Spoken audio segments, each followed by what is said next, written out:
Tinututukan na rin ngayon pa lang ang mga bahaing lugar sa Metro Manila.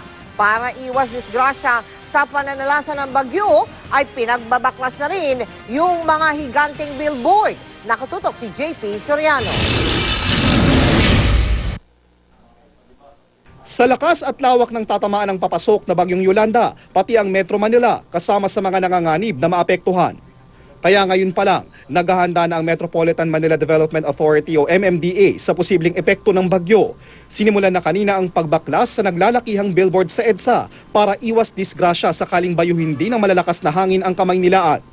Tinututukan na rin daw ng MMDA ang flood-prone areas sa Metro Manila, partikular ang Camanava o Caloocan, Malabon at Valenzuela. Isang barangay Rojas sa Quezon City sa mga itinuturing na flood-prone areas o pinakamabilis bahain kapag tuloy-tuloy ang pag-uulan.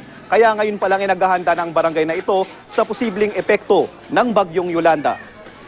Naka-standby na ang mga rescue boats ng barangay.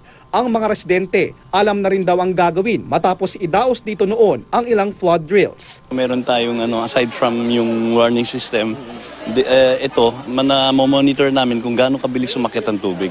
Nag-aakit ng mga gamit sa taas para pag in case na tumaas man yung nakahanda na kami.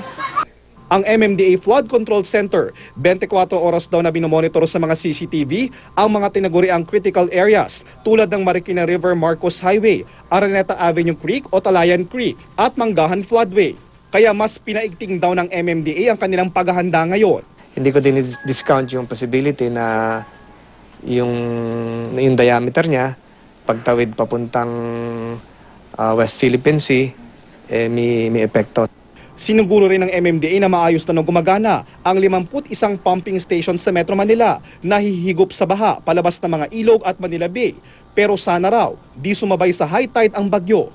Naka-alerto na rin daw ang MMDA sa posibleng pagbaha sa South Metro Manila, gaya ng Parañaque at Muntinlupa, kung aapaw ang Parañaque River tulad ng maranasan ng habagat at bagyong Maring.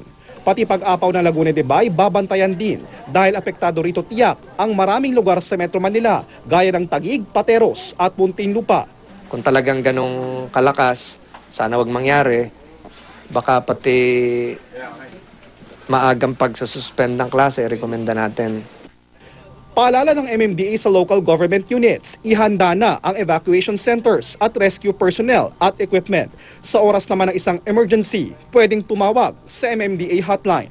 JP Soriano, nakatutok 24 oras.